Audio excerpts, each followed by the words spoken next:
고린도전서 14장이에요. 그러니까 바울이 고린도 교회에 문제가 되었던 방언과 은사들에 대한 그 문제를 언급하면서 모든 일을 하나님이 세우신 질서에 따라서 행하면서 교회의 덕을 세울 것을 명령했어요.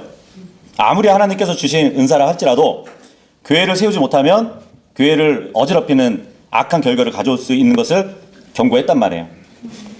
그리고 모든 일에 적절함과 또 질서를 따라서 행할 것을 명령했는데, 오늘 우리가 이제 볼 고린도전서 14장은 특히 애언과 방언에 대해서 교훈을 해주고 있어요. 12장에서부터 계속되었던 그 성령의 은사에 대한 교훈은 이제 14장에 이르러서 그 막을 내리고 있다고 보시면 돼요. 이 당시에 이제 고린도 교회 내에서는 성행하고 있었던 방언, 이 방언은 통역의 은사가 없이는 이해할 수 없는 신비로운 것이었어요. 그럼에도 이제 남들이 알아듣지 못하는 것은 신비한 것이거든요. 그래서 그럼에도 지나치게 방언의 신비함에 그 몰두하다가 성령의 다른 은사를 무시하는 그런 경향이 발생할 정도였어요. 그래서 교회의 질서까지 위태롭게 된 것이에요. 이제 그 이후로 바울은 방언의 올바른 의미를 가르치고 있는 것이에요. 그래서 이 14장의 구성을 보면은 1절에서 6절까지는 애언과 방언의 은사에 대해서 이제 기록해 주면서 7절에서 19절까지는 방언의 올바른 사용, 그리고 20절에서 25절은 방언에 대한 불신자들의 태도, 그리고 26절에서 40절까지는 질서 있는 예배, 그 내용에 대해서 이렇게 구분해서 기록을 했다고 보시면 됩니다. 다 피셨으면 1절 읽어보겠습니다. 1절 시작. 성도의 사랑을 따르라. 그런 다음에 영적인 은사들을 열망하되 오히려 너희는 애언을 하도록 하라. 14장은 그 앞장이 사랑의 장이었잖아요. 13장은 그죠? 연관성을 갖고 있어요. 그러니까 그리스도인들은 사랑을 추구해야 되는데, 이 말은 성도가 항상 다른 사람을 섬겨야 된다는 그런 의미예요. 그러니까 성도는 모임을 위해서 영적 은사들을 열망해야 된다고 지금 말씀하고 있는데, 이 은사들은 성령님께서 원하시는 대로 주시는 선물인 것처럼 지역교회 안에서는 가장 가치 있는 은사들을 우리가 간청할 수 있다는 것을 말해주고 있어요. 그런 이유로 이제 바울은 애언의 은사를 열망하라고 그렇게 제안을 하고 있습니다. 그리고 전체 편지의 내용에 따르면 애언의 은사가 왜 방언의 은사보다 더 유익을 주고 있는지를 설명해 줄 것이에요. 2절 시작. 이는 알려지지 않은 어떤 방언으로 말하는 자는 사람들에게 말하는 것이 아니라 하나님께만 하는 것이기 때문이니 아무도 그를 이해하지 못하기 때문이라. 하지만 그는 영 안에서 신비들을 말하느니라. 방언은 외국어라고 말씀드렸어요, 저번 주에. 근데 지금 본문에 보니까 알려지지 않은 어떤 방언, 이 말을 하고 있는데, 아직 들어보지 못한 다른 나라의 말을 얘기하는 것이에요. 배우지 않았으니까. 통역 없이 방언을 하는 사람은 그 외국어를 모르는 사람들에게 말하는 것은 그냥 소리를 내는 것 그 이상 아무것도 아니라는 말을 해주고 있는 것이에요. 저도 이제 외국어를 잘 모르는데 뭐 어느 나라의 말인 거는 알겠지만 누가 그 말을 한다 할지라도 알아들을 수 없거든요. 물론 이제 알아듣지 못하는 사람들에게는 말이 아니라 소리로 들리겠지만, 하나님은 그 말을 이해하실까요? 못하실까요? 할 수 있어요. 그러니까 알려지지 않은 방언으로 사람들한테 얘기하면 다 못 알아들어요. 하지만 하나님은 그 방언의 의미를 아시거든요. 그러니까 그것은 하나님께만 얘기하는 거다. 그렇게 지금 표현을 하고 있는 것이에요. 자, 그런데 여기 보니까 하지만 그는 영 안에서 신비들을 말하느니라 이렇게 말을 하고 있어요. 근데 이 뉘앙스를 보면 사람들은 이해하지 못하지만 그 방언하는 자는 영 안에서 신비로운 것들을 지금 말하고 있는 것으로 이렇게 보여지지 않나요? 그죠? 근데 여기서 하지만 이러고 시작하는 이 하우바이트가 그럼에도 불구하고 라는 고어예요. 그러니까 하지만 이거보다는 그럼에도 불구하고 이렇게 붙이는 게 문맥상 자연스럽습니다. 그죠? 그러니까 지금 아무도 그를 이해하지 못하기 때문이라. 그럼에도 불구하고 그 영 안에서 신비들을 말하느니라. 이게 자연스럽다는 얘기예요. 사람들이 그 방언을 이해하지 못하는데 자꾸 한다는 얘기예요. 그죠? 뉘앙스를 알겠죠? 예. 다른 사람들이 알아듣지 못하는데 하지만 이거는 신비스러운 거야. 이게 아니라 사람들이 알아듣지 못하는데 그럼에도 불구하고 계속 그 신비들을 말하고 있다고. 예, 그렇게 지적을 하는 거예요. 지적을 하는 말씀입니다. 예, 그렇게 이해하시면 되고. 그럼 어떤 분들이 이제 이 구절을 가지고 방언은 하나님께 신비로운 말로 기도하는 거라고, 예, 그렇게 얘기하시는 분이 있어요. 왜냐하면 영 안에서 신비들을 말한다 이렇게 얘기하잖아요. 이 구절을 보니까. 그럼 이 영 안에서 신비들을 말한다, 이 말이 무엇일까요? 이 영이라는 말이 지금 여기 소문자로 되어 있기 때문에 사람의 영을 얘기하는 것인데, 예를 들어 뭐 갈라디아서 6장 1절에 보면은 온유의 영 안에서 회복시키라 이런 말이 있어요. 온유의 영. 에베소서 4장 23절에 보면은 생각의 영 안에서 새롭게 되라 이런 말씀도 있어요. 그렇다면 지금 본문에는 언어를 구사할 수 있는 그 사람의 영을 말해주고 있는 것이에요. 근데 이제 현대 역본에는 대문자 스피릿으로 이렇게 바꿔놔가지고 성령 안에서 신비로운 것을 말하는 것이다 이렇게 변개를 시켜버렸습니다. 예. 그리고 우리가 이제 신비라는 것을 잘 이해를 해야 돼요. 신비라는 것은 인간의 이성으로 보기도 하고 듣기도 하지만 뭔가를 지금 보고 듣지만 완전히 이해할 수 없는 것을 신비라고 말을 하는 것이에요. 예. 그러니까 상대방 입장에서는 말을 듣기는 하는데 이해할 수 없는 언어이기 때문에 신비라는 것이에요. 예. 마찬가지 말을 하는 사람도 언어를 구사할 수 있는 영으로 외국어를 하는데 자신도 사실 무슨 의미로 말하는지를 모르고 있는 것이에요. 네. 그래서 성경에는 세 가지가 나온다고 말씀드렸죠. 하나는 계시. 계시는 아예 보여주고 드러내 주시는 것. 명백하게 알려주시는 것. 그리고 비밀 하면은 감춰놓고 드러내지 않는 것을 얘기한단 말이에요. 근데 그 중간이 신비예요. 보여주긴 하는데 이해를 못하는 것. 예, 이게 바로 신비라고 보시면 됩니다. 예. 드러났는데도 불구하고 이해하지 못하는 그 무엇을 말할 때 신비라고 얘기하는 것이에요. 그러니까 지금 많은 교회에서 이렇게 방언이라는 것을 행하잖아요. 근데 지금 고린도 교회에서는 타 언어가 방언인데 요즘 은사주의에서 하는 그 방언은 외국어가 아니에요. 이상한 말을 하는 것이에요. 예. 그것도 우리가 잘 이해하셔야 돼요. 단어 몇 개를 막 반복해서 하잖아요. 또 보면. 그죠? 네. 많이 했어요. 아, 그래? 20개 들었으니까. 아, 그러셨구나. 그러니까 무아지경에서 하는 방언을 언급하는 것이 아니에요. 고린도 교회에서는. 모르겠어요. 이 은사주의에서 하는 그 방언을 하나님이 들으신다면 하나님 귀에는 신비로 들리지 않을까. 네. 3절도 읽어보겠습니다. 시작. 그러나 예언하는 자는 사람에게 말하여 세움과 권면함과 위로에 이르도록 하느니라. 예. 그래서 1절에 오히려 너희는 예언을 하도록 하라 이렇게 시작하잖아요. 이 이유라고 볼 수 있어요.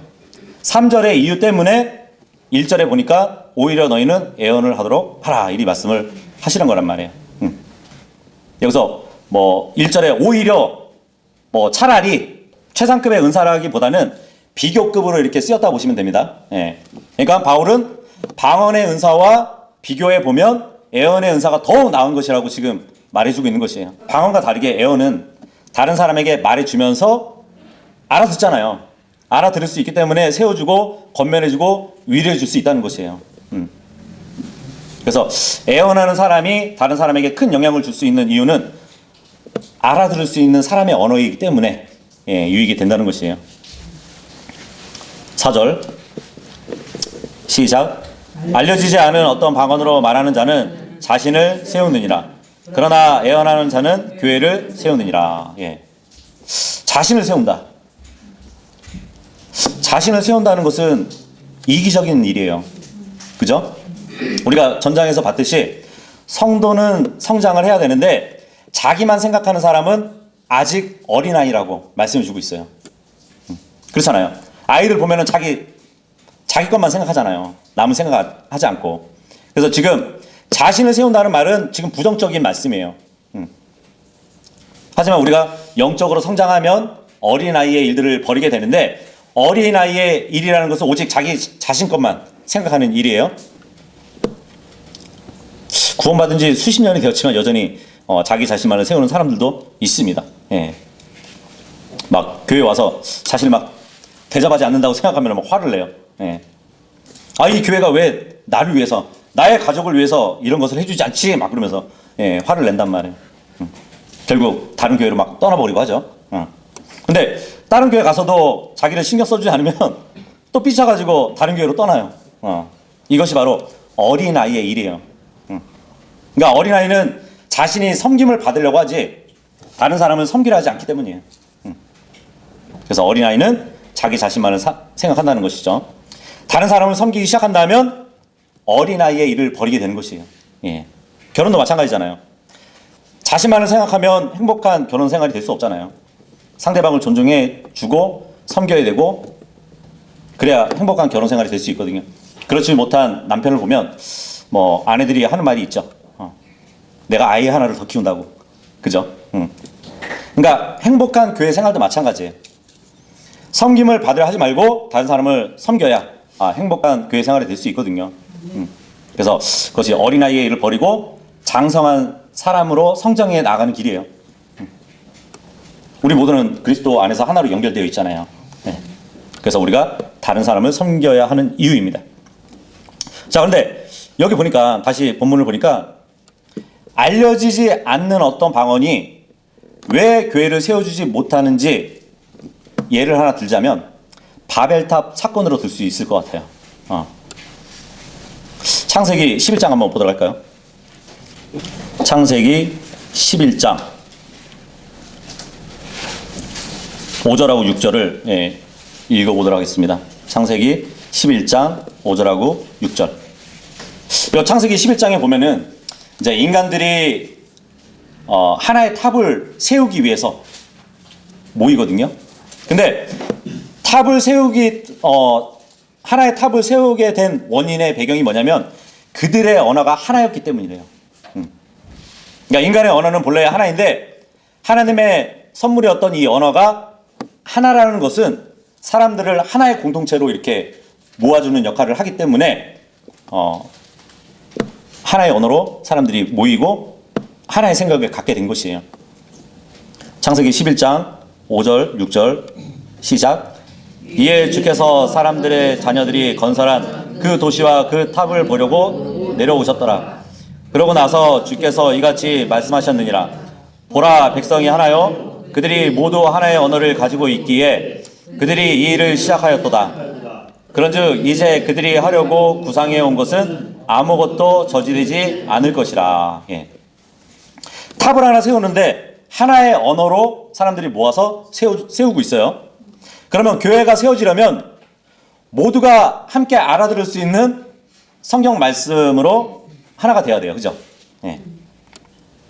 서로 알아들을 수 있는 대화로 교제를 해야 돼요. 그러면 교회가 세워지는 것이에요.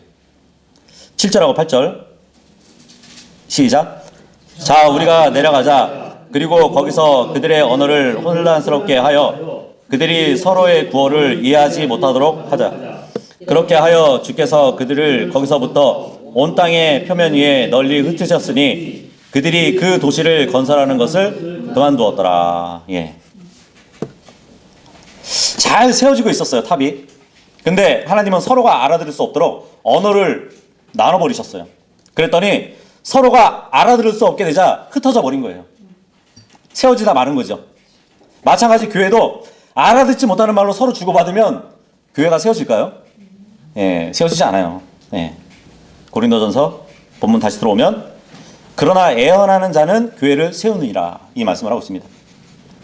물론 이제 여기서 애언이라는 말은 뭐 단순히 그냥 미래에 있을 그 일을 적용해서 말하는 거 그 이상이에요. 한번 생각해 보세요. 이게 애언이 되는지 안 되는지 한번 생각해 봐요. 어느 형제나 자매가 내가 지금 시험에 있는 것 같다고, 내 신앙생활에 지금 시험이 닥쳐왔다고. 그러면은 다른 성도가 성경을 보라고, 시험을 당하면 주님이 빠져나갈 길을 주신다고 했다고. 애언이 될까요, 안 될까요? 예언되는 거예요. 예. 성경에 보면은 주라 그랬어요. 주라 그러면 받을 것이요 라고 말씀하셨습니다. 이렇게 권면을 했다 생각해 보세요. 아직 행하지 않았잖아요. 근데 그렇게 행하면 이루어지는 거잖아요. 이것도 예언이 될 수 있는 것이에요. 예. 그러니까 여기서 예언이라는 말씀은 성경의 말씀, 그러니까 성경의 명령을 지킬 때 결과를 나타내 주는 것. 예, 이것이 예언일 수도 있단 말이에요. 그래서 우리가 성경 말씀으로 주님 말씀 보니까 이렇게 하면은 이렇게 해주신대요. 이런 권면이 예언이란 얘기예요. 그래서 그런 말씀으로 서로 세우고 권면하고 위로하는 일이 바로 예언이라고 말씀해 주고 있습니다. 물론 이제 교회 내에서는 예언의 은사라는 게 또 있죠. 디모데전서 4장 14절에 보면은 대표적으로 디모데가 장로회에서 이렇게 안수를 받고 있을 때 예언의 은사를 받았다는 그 말씀이 있습니다. 네. 그럼에도 불구하고 물론 예언의 은사를 받은 사람이 있지만 이 예언은 모든 성도들이 함께 또 해야 되는 것이에요. 모든 성도가 하나님의 말씀으로 예언할 수 있어야 되는 것이에요. 서로 다른 사람을 세워주고 권면하고 위로하는 일을 모두가 다 해야 된다는 얘기예요. 한 번은 이제 여호수아가 이스라엘 백성을 인도했던 지도자가 모세였잖아요. 그죠? 근데 모세가 있었는데도 불구하고 이것도 한번 찾아볼까요? 민수기 11장. 민수기 11장 27절. 분명히 이스라엘 백성을 인도하는 모세가 있는데도 불구하고 어떤 개인이 자기 거처에서 막 예언을 하는 것이에요. 그것을 딱 보고 나서 여호수아가 모세의 권위를 침해하고 있다고, 예, 그렇게 단정을 짓고 모세에게 이제 고하는 일이 있었어요. 그때 모세가 어떻게 대답하는지 한번 보세요. 시작. 그러자 모세가 그에게 말하기를 네가 나를 위하여 시게 하느냐? 주의 백성 모두가 예언자들이 되어 주께서 그들 위에 그분의 영을 두시기를 하나님께서 바라노라 하였더라. 예. 나뿐만 아니라 다들 모두 예언자가 되길 바란다고.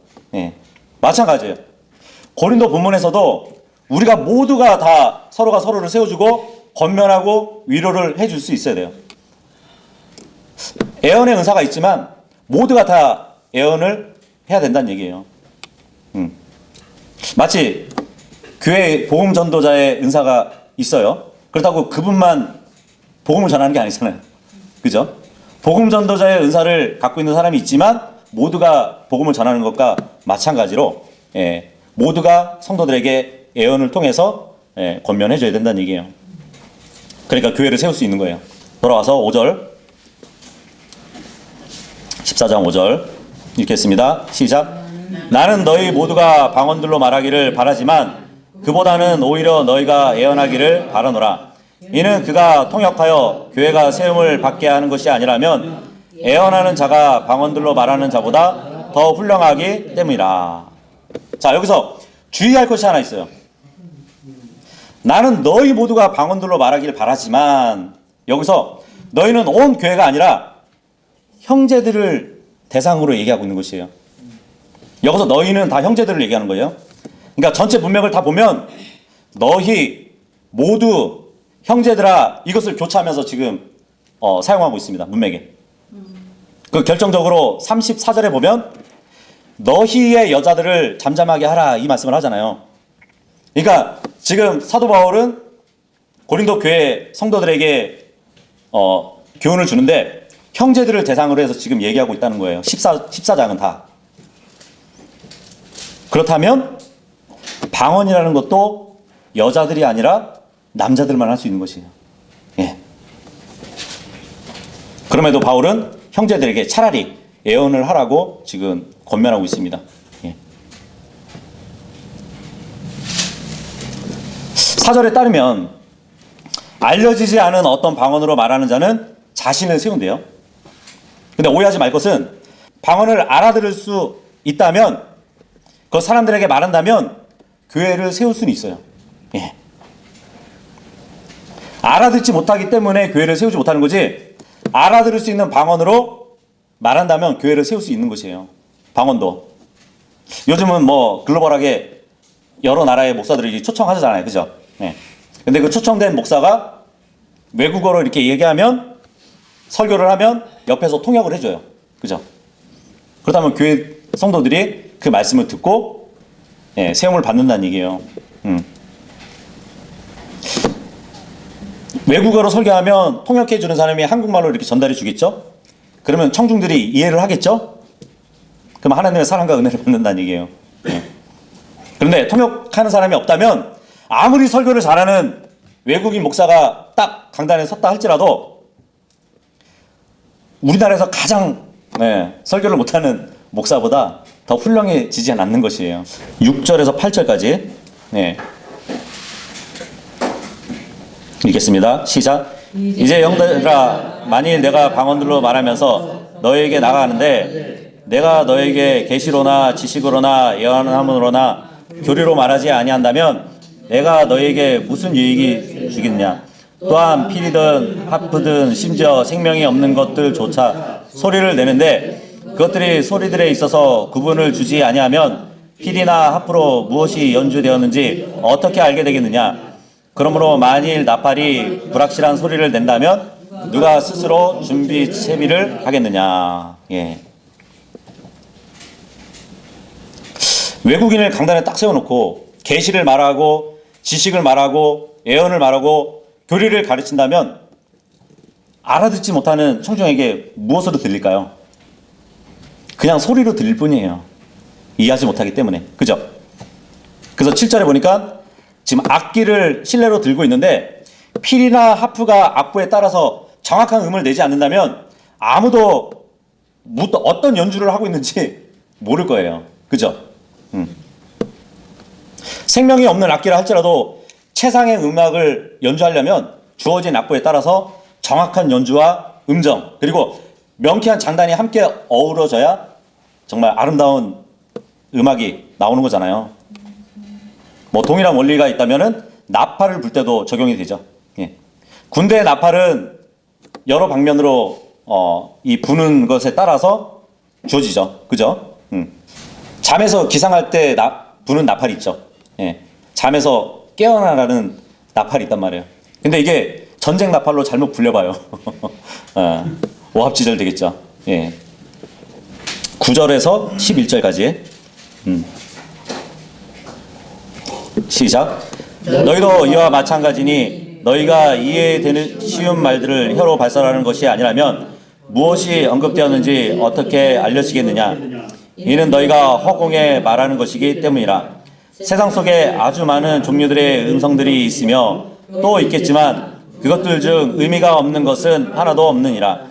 그러므로 만일 내가 그 음성의 의미를 모른다면 나는 말하는 자에게 야만인이 될 것이요 말하는 자는 나에게 야만인이 될 것이라. 그러니까 우리가 전달하는 말이 알기 쉬운 말이 아니라면 어느 누구도 그 말의 의미를 깨닫지 못할 것이에요.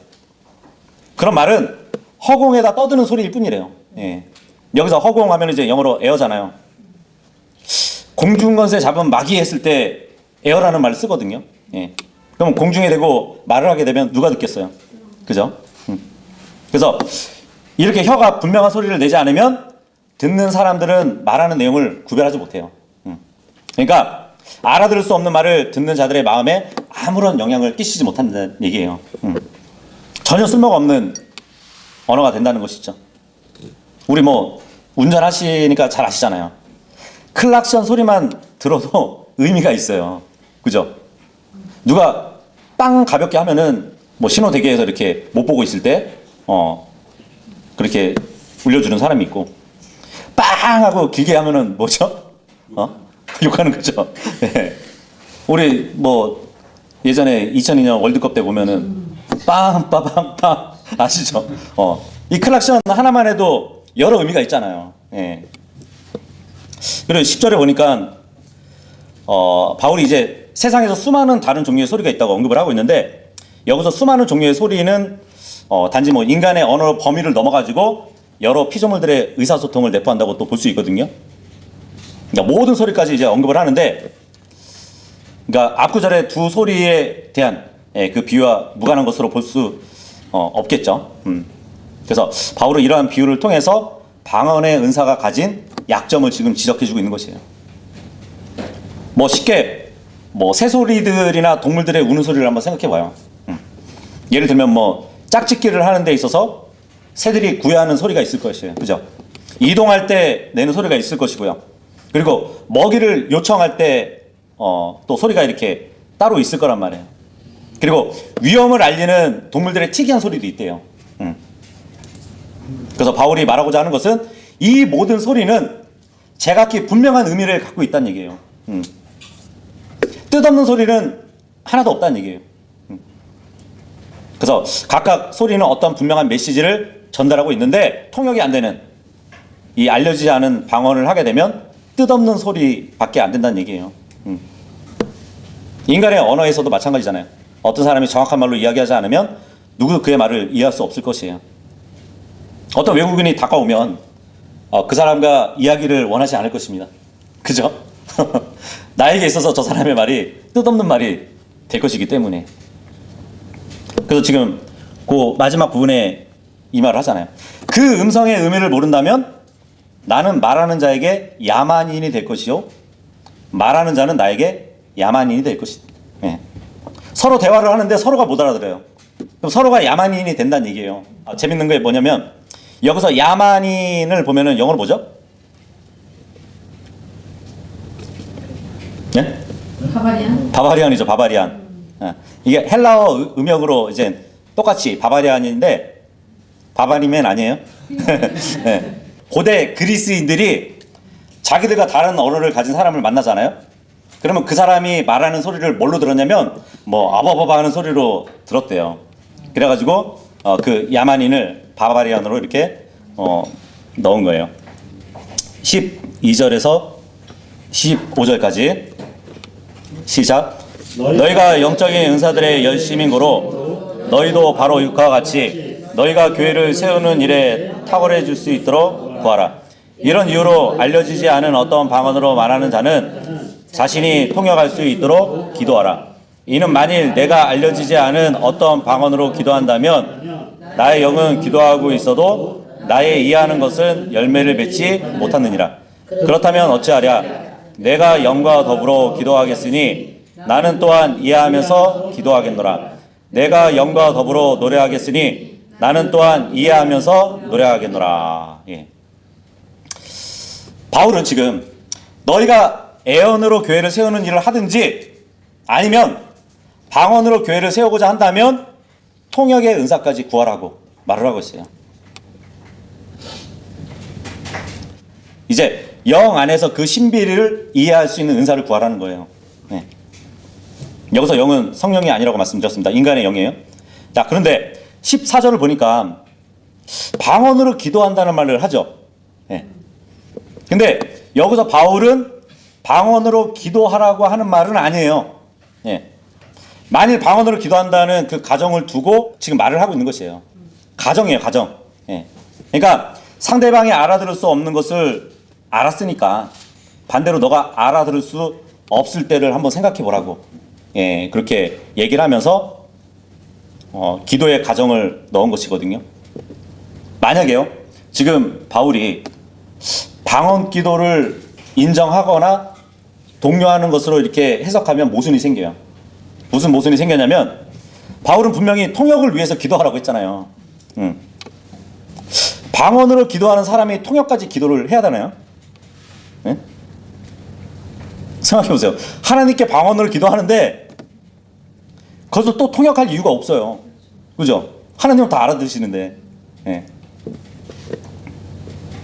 그래서 기도를 통역한다는 것은 성립이 안 되는 것이죠. 예. 기도는 통역이 대상이 아니잖아요. 기도의 유일한 대상자는 하나님이시기 때문에 하나님이 들으시면 충분한 것이에요. 어떤 사람이 기도하면 그 기도하는 사람이 들을 필요가 전혀 없어요. 그죠? 창세기 42장 23절에 보면 요셉의 형들이 이제 이집트 말을 했던 요셉의 말을 이해하지 못해가지고 요셉이 통역자를 통해가지고 그들에게 말했다고 기록이 되어 있거든요. 그러니까 통역이라는 것은 의사 전달이 불가능한 상태에서 말하는 자와 듣는 자의 이해관계를 시키는 것이에요. 방언 기도를 합리화하려면요, 방언으로 대표 기도를 하고 사람들에게 통역을 하는 것밖에 없어요. 그죠? 물론 대표 기도라는 것도 이제 성경에 없지만 외국어로 실컷 기도해놓고 통역하는 그 행위가 얼마나 코미디 같을까요? 그죠? 그래서 바울은 하나님께 방언으로 기도하라는 것이 아니라, 예를 들어서 만약 너가 알려지지 않은 방언으로 기도한다고 해서 무슨 의미로 기도했는지 모를 텐데 무슨 유익이 있겠냐고, 예, 그 얘기를 하고 있는 것이에요. 그래서 바울은 나는 이해하는 말로 내가 영과 더불어 기도하겠다고. 예. 그러니까 이 말은 이제 2절에 보니까 그는 영 안에서 신비들을 말하느니라에서 비교가 또 되겠죠. 영 안에서 신비들로 하나님께 기도한다고 해서 그 사람은 자신의 영과 더불어 기도하지 못하는 사람이잖아요. 자기가 이해하지 못하는 언어로 기도해봐야 무슨 응답을 받을지도 모를 거예요. 그죠? 뚜렷한 목적도 없이 그냥 주저주저대고 그리고 후에 무슨 열매를 남기겠어요. 무엇을 구했는지도 모르는데 일단 말로 다 풀었으니까 마음은 뻥 뚫린 것 같다고, 그게 은혜겠지 하고 이렇게 생각하는 사람들도 있다는 얘기예요. 어떤 분들은 이제 15절에 내가 영과 더불어 노래하겠으니, 이 말에 따라서 이제 은사주의에서는 방언으로 노래한다고 또 그런 사람들이 있죠. 그런데 방언으로 노래한다는 그 사람들이 나는 또한 이해하면서 노래하겠노라, 이 말은 인용하지 않는다는 얘기예요. 자기가 노래하면서 무슨 가사로 노래하는지를 모른다는 얘기예요. 말씀을 무시한다는 것이죠. 그래서 은사주의 집회에서 이제 외국어도 아니라 무슨 이상한 소리를 막 내면서 자기가 이해하지 못하는 노래를 부르면서 막 눈물도 흘리고 그 영이 어떤 신비한 찬양을 부른다고, 예, 그렇게 착각하고 있는 것이에요. 16절 17절 시작. 그렇지 않으면 네가 영과 더불어 축복할 때 그 언어를 배우지 않은 채 참석하는 자가 네가 말하는 것을 자신이 이해하지 못하므로 어떻게 네가 드리는 감사들의 아멘이라고 할 수 있겠느냐. 이는 네가 진실로 감사들을 잘 드리기 해도 다른 이들은 세워지지 아니하기 때문이라. 예. 그러니까 바울은 만약에 네가 방언을 이해한다 쳐도 남이 알아듣지 못하는 그 방언으로 축복한다면 성도들에게 아무런 유익을 주지 못할 것이라고 지적하고 있어요. 그러니까 교회에서 단지 신비적인 느낌이 필요한 것이 아니라 지식과 성품을 통해서 전달되는 그 진리에 대해서만, 예, 성도들에게 마음의 반응이 있다는 것이에요. 방언을 하나님께 감사할 수 있다는 것은 본인은 좋을지 모르지만 다른 사람과의 관계 속에서 아무 의미가 없다는 얘기예요. 내가 방언을 이해한다 할지라도 다른 사람이 이해하지 못하는 그 방언을 통해 가지고 어떠한 감사를 끼칠 수 없다는 얘기죠. 18절하고 19절이요. 시작. 내가 너희 모두보다 방언들로 더 많이 말하므로 나의 하나님께 감사하노라. 그럼에도 교회 안에서 내가 알려지지 않은 어떤 방언으로 1만 마디 말을 하기보다는 차라리 내가 이해하면서 5마디 말을 하여 나의 음성으로 내가 다른 이들도 가르칠 수 있게 하겠노라. 예. 지금 사도 바울이 나는 너희 모두보다 더 많은 방언들을 한다고, 그거에 대해서 감사한다고. 예. 바울은 분명히 고린도 교회 성도들보다 더 많은 외국어를 구사할 수 있는 능력을 갖고 있었어요. 만약에 하나의 방언의 은사조차도 받지 못했다면, 사도 바울이 고린도 교회를 지적했다면 귀담아 듣지는 않았을 것이에요. 그죠? 오히려 무시했을 겁니다. 그런데 바울은 사실 여러 지역에 돌아다니면서 복음을 전했기 때문에 여러 외국어를 배운 사람이에요.